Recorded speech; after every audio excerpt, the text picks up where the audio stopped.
It's Divas That Care Radio. Stories, strategies, and ideas to inspire positive change. Welcome to Divas That Care, a network of women committed to making our world a better place for everyone. This is a global movement for women, by women, engaged in a collaborative effort to create a better world for future generations. To find out more about the movement, visit divasthatcare.com after the show. Right now, though, stay tuned for another jolt of inspiration. Hello to all. Welcome to Divas That Care Network. I am Joyce Benning, and I will be your host for this absolutely magical, robust lifestyle show. I would like to thank each one of our listeners that are listening on the numerous different podcast platforms, as I am just so very grateful and thankful for each and every one of you. And you are all in for one magical show today, as I have with me an amazing new diva, Ann Dunnett. And her and I are going to chat about seasonal living. Oh my, are you in for a very special show? So with that, Ann, would you please introduce yourself to our listeners today? Absolutely. First, I just want to thank you for having me on your show. I'm very excited to be here. So yes, my name is Ann Dunnett. I am a creative entrepreneur.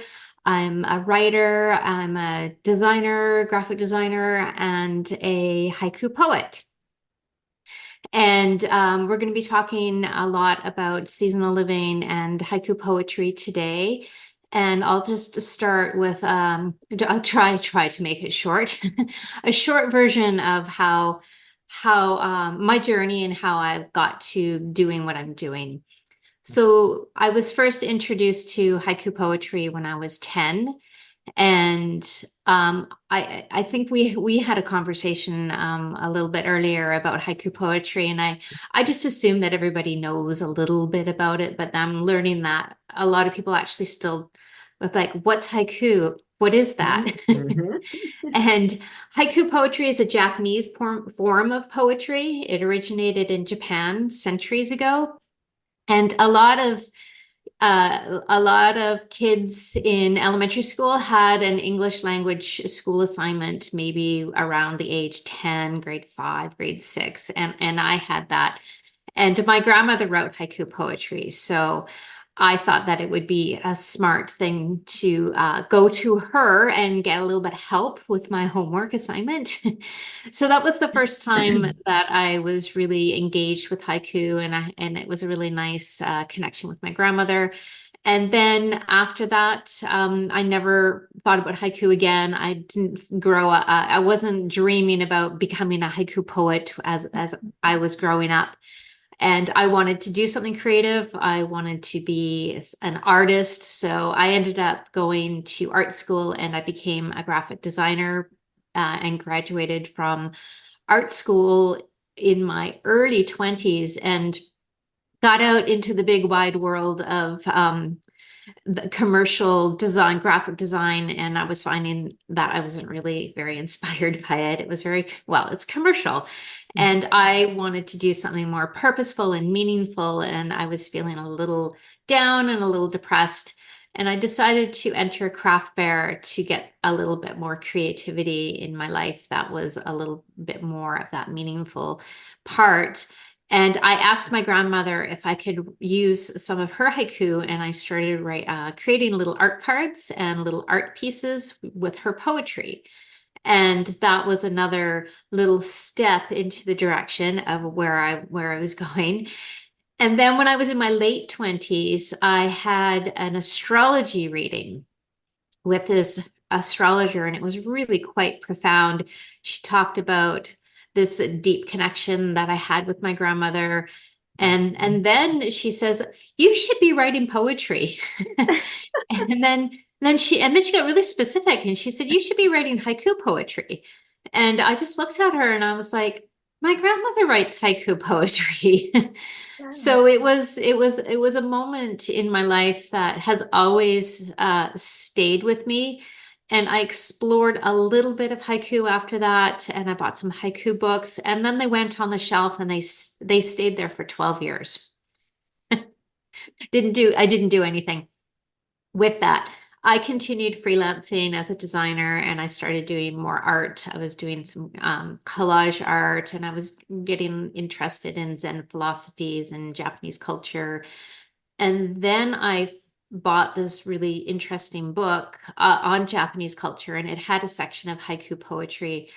And it just sparked something inside of me. And I kept thinking about this astrology reading, and it just opened me up to start exploring that. And I started to write. And I was going with what I learned in elementary school. And then I ended up connecting with the Vancouver Haiku Group. I'm in Canada. I'm living on Vancouver Island. I was living in Vancouver at the time. And I started going to these meetings, and I learned a lot about what haiku is. And a lot of people learned back in elementary school that it's a 575 syllable count, which I'll try to explain. So haiku is 3 lines, and it's really short. It's the shortest form of poetry. So the first line is you count 5 syllables to fit it into a specific format.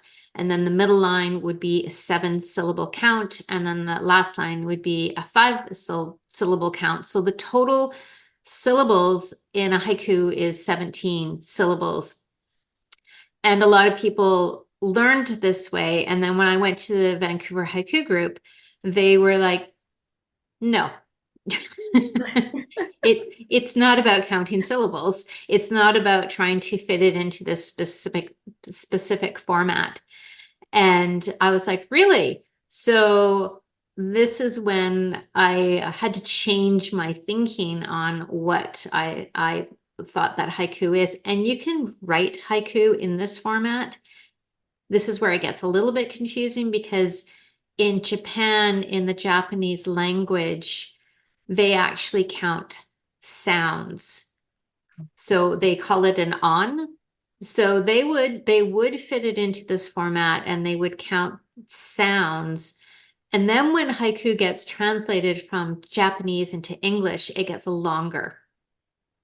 So English language haiku poetry has been recommended to not to count the syllables because it's too long. So they suggested to just keep it short, keep it brief, and less is more thinking. And that's my little haiku lesson with that. And so I started learning more about haiku, and it's a mindset. It's a way of thinking that haiku is about connecting with nature. It's written in the present tense. It's about being in the moment. It's about the senses, and it's about the seasons, which is a big part of it. And then I started doing craft fairs again and selling little art pieces and freelancing as a designer, which I'm still juggle 2 balls a little bit with all of this. And then I got really interested more around the philosophy of what haiku is, and started putting on workshops. And then I got more interested in seasonal living and the seasonal connections around the Japanese culture, and how they celebrate the seasons. And the seasons are a really big part of how they live. And my passion and purpose is to share the philosophy of haiku as a way of living in harmony with the seasons. That was a very long-winded way of answering that question. No, it was beautiful because it gave our listeners a little bit of explanation of what haiku poetry is, because they may go, what is it? Kind of like I did when you and I chatted the first time. I'm going, no, I'm not familiar with that. So no, that was absolutely perfect. And I love how when you had that astrology reading, the astrologist told you the deep connection with your grandma. And I love how it always seemed grandma and the haiku poetry kept coming back into your life. It was like the universe was trying to tell you this is where you need to be. And I love how it just little whispers kept telling you, and little things kept coming back in. I caught that as I was listening to you, and that is so beautiful and so true. Oh, absolutely. She died years ago. And but I have her ring. I know viewers can't see it, but you can see it. It's whoopsies. It's an Beautiful. amethyst. Uh-huh. So she left that for me. So I wear this ring every single day. So, I carry her with me. Yes, yes, you do. You totally do. Well, and I love how it's a mindset and connecting with nature. And oh my goodness, that just touches my heart completely because that's what I love to do is to connect with nature and the animals. And my animals always tell me live in the present moment. And that's exactly what you're saying of this and about the seasons. And oh, I love the seasons. They are just beautiful. So I am so excited to hear more about how it ties into the seasonal living. hmm Yeah, well, seasonal, I'm gonna put a question back in your court. When you think of seasonal living, what comes to mind? I think of the way the nature changes outside is the first thought that comes to my mind because I'm very connected to the nature and the animals and how the animals, when it starts to get cooler in the fall, the animals start to put on their fur coats for the winter. And in the spring, they start to shed it, and the trees with the beautiful colored leaves and just the way the ground looks. And right now we're starting to get green and little dandelions that I think are beautiful are coming up all over these little yellow flowers. And so yeah, when I think of seasonal living, I think of the outdoors and the animals and relate to that. That's my first thought. Interesting, and that is definitely what seasonal living is. But I'm taking it to a deeper level of your internal seasons. Yeah. So when we look at the outer world and nature with everything that you were just saying, we can take that and start to reflect that with the way that we live. So in the spring is about rebirth, new Mhm. beginnings, and planting seeds. And the seasons are also connected to the moon cycles and the moon phases that happen every month. So the spring season is connected to the waxing moon. And the waxing moon is when the moon is rising, it's moving up towards the full moon. So spring represents that youthfulness. It's also childhood dreams, youthfulness. So if we can take some of these ways of looking at nature and how nature comes alive in the spring and start to find ways that we can come alive and have that burst of energy and that renewal and look at things that we want to plant in ourselves and grow and bloom and blossom and expand. So the spring season is all about that. And then when we move into the summer season, it's about abundance and summer is the fun season and it's joy, it's joyful, and we have more, not everybody, but typically the summer is about energy. It's vibrant, it's pulsating with life. So again, by reflecting on nature and all of these things that the summer is about, and we can bring that back into our lives and tap into those energies, then we're living a little bit more in harmony with the seasons. And then when we go into the fall season, that's about letting go. That's when everything in nature dies, and it's a little bit of having that mini I'm not talking about a physical morbid death, but letting go of parts of yourself that you don't need anymore, that you want to change. And it's transformation. Spring and fall are the transformational months. And then when we break that down into the moon cycles again, so the full moon is the summer season. The the fall season is connected to the waning moon. And then when we go into winter, winter is the new moon. And the winter season is also rest and reflection and hibernation. If we were really connected to nature, we would go into that stillness and we wouldn't be as social. Like Christmas is a bit of a funky time because that's when everybody's going to Christmas parties and it's very social. But in December, it's really that time when we would be going into rest, reflection, quiet. You know, when it snows, it's so quiet and it's so beautiful. And you just go into a stillness. And then if you were really connected to that energy and had that restoration, by the time spring comes around again, you burst into that new beginning again. So it's a cycle. And then those cycles go throughout the month with each week. So based on the moon cycles again. So every week you can experience the 4 seasons within a month. And then you can break that down to a 24-hour period as well.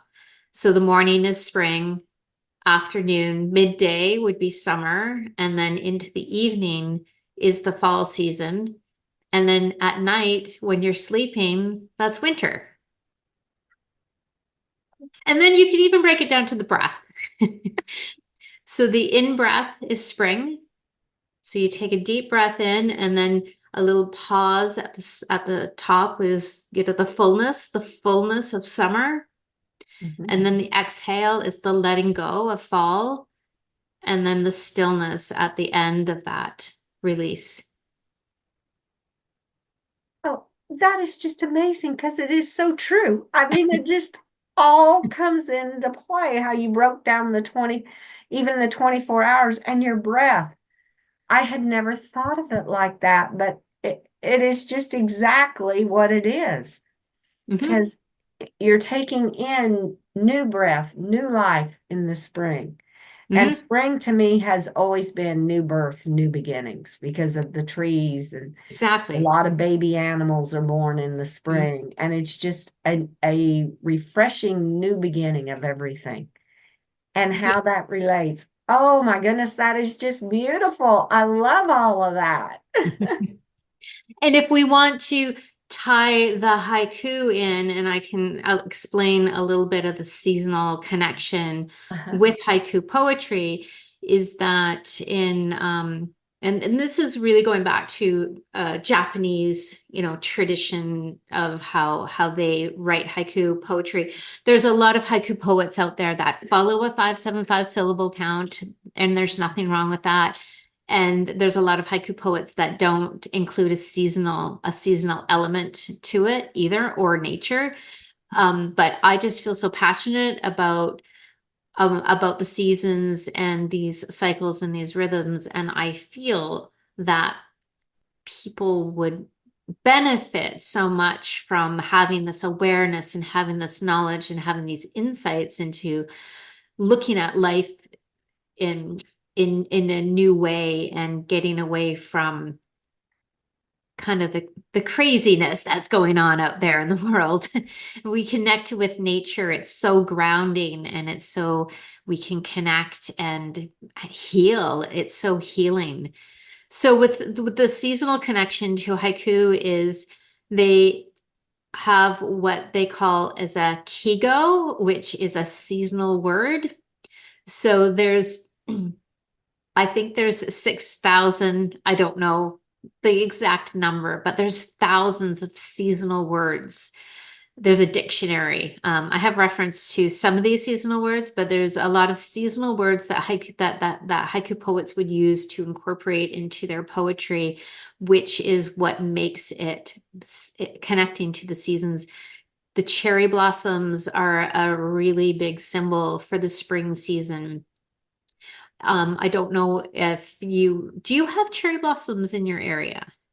Not very No. many. No, no, they're Okay. not abundant here in Yeah, Kansas. there's different parts of the Yeah. world. Like where I live, there's a lot of cherry blossoms. Washington has a lot of cherry blossoms, Washington, D.C. Hmm.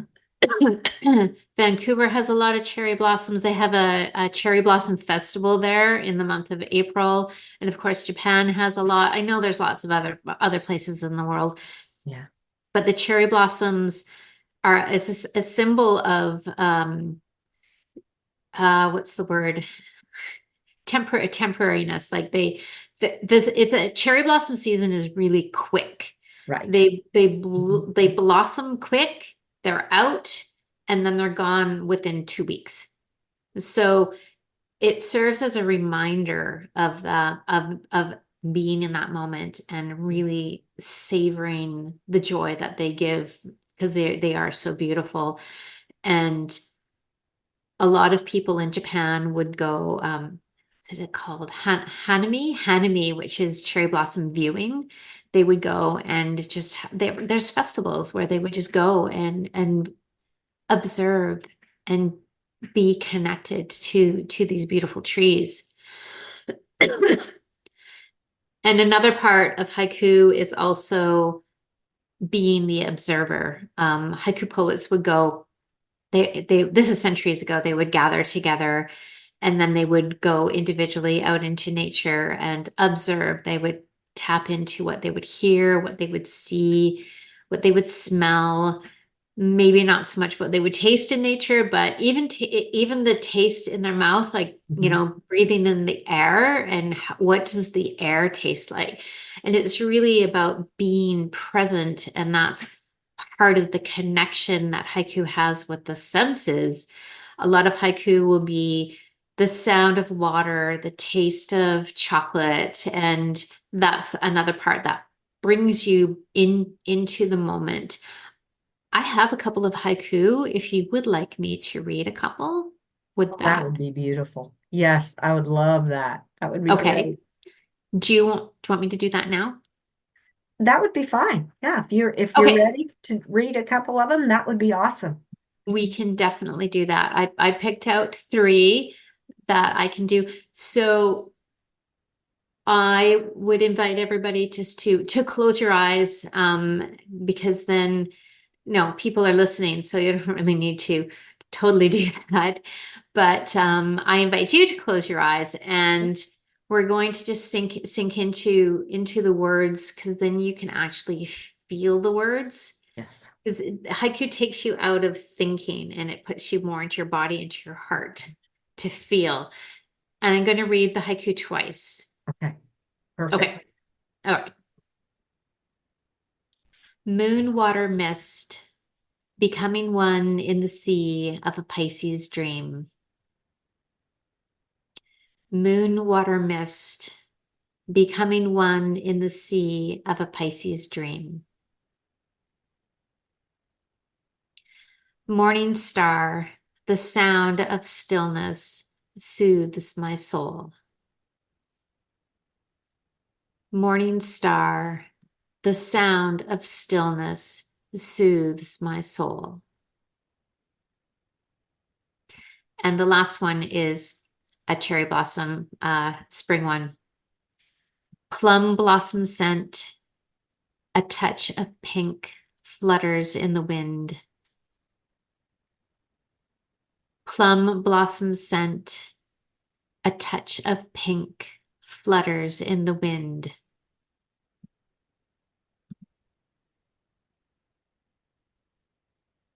Oh, those were just beautiful. I could just see the cherry blossoms just kind of fluttering in the wind and the star. Oh, I love that. And the first one too at the moon. Oh, those are beautiful. Thank you. And that's another part of haiku is that it's almost like taking a photograph. Mhm, So, mhm. but it's a photograph in words, but the words take you deeper into it Yes. Yes, they as do. opposed to just looking at a photograph. Yeah. Yeah, they take you into that space, and especially it just takes you into your heart. because Yeah. I could almost smell the cherry blossoms and I could see the stars, and I'm like, oh, this is just beautiful. Oh, wow. And they're so short with so much meaning, such few words that mean so, they're so powerful. And that's And what, that's what it is. It's I just think it's just such a beautiful form of poetry that's misunderstood. Mhm. And when I'm able to explain it's a little light bulb goes off in people's minds, and it's like, oh, okay, because um, like when I explored a little bit with teaching people how to write haiku, and then I realized that it wasn't speaking to me personally, because I'm actually not an English, it's not my training. But what I was finding is that people were struggling with trying to write haiku because they didn't really understand it. But it's also living, it's a way of living. You need to be present, and you need to be living in with that awareness and living in a way where you are connecting to those things before you could possibly know how to write it. Like, it took me years to actually really understand how to write haiku. Oh, I can believe it because I would agree with you. You have to live it, you have to feel it, you have to feel it in your heart. And then I feel it's just going to flow. You'll be able to Yeah. write it at that time because you're feeling it. And Um, there's a profound simplicity to haiku. mhm. It's so simple. That's what makes it hard. Right, right.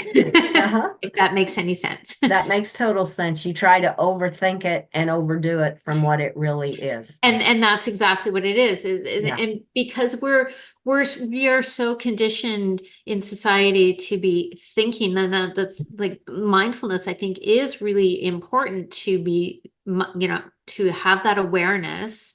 Yes. But then we can get into that overthinking, over analyzing, and haiku takes you into your heart. Like you said that too. It's like it gets you out of that mindset Yes, of it does. trying too hard or thinking too Mhm. much, or like, I know that since I've been doing this, that I don't live in the past anymore, and I don't worry about the future. I'm living a lot more in the moment, and I think that is the biggest part of the gift of what haiku is. Oh, I would too, because the power is in the present moment. So Yeah. yeah. Oh, that is Mhm. just beautiful. Oh, and this has gone so quickly, and I knew it would. It has just flown by. It's just been a magical time. I've got so many notes. I just love it.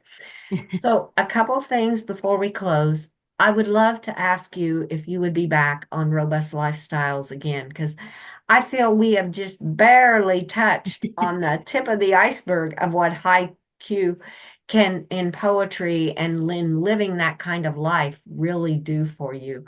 So, I would love to have you back on to share more with our listeners. Absolutely, I would love to. Mhm. Oh, awesome.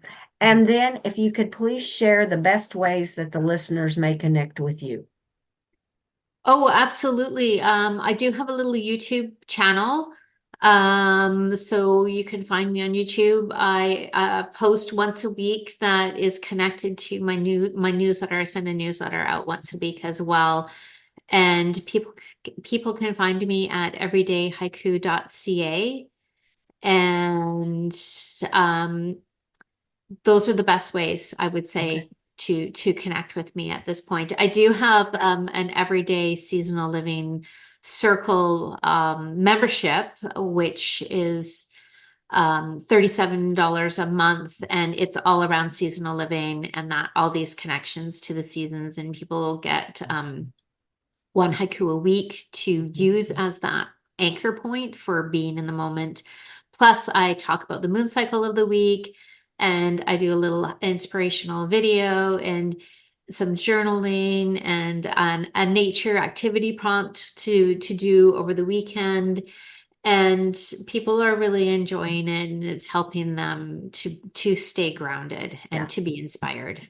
Oh, I believe that. Oh, and your newsletter is fabulous. So listeners, you really need to subscribe to that because she shares so much in her newsletters.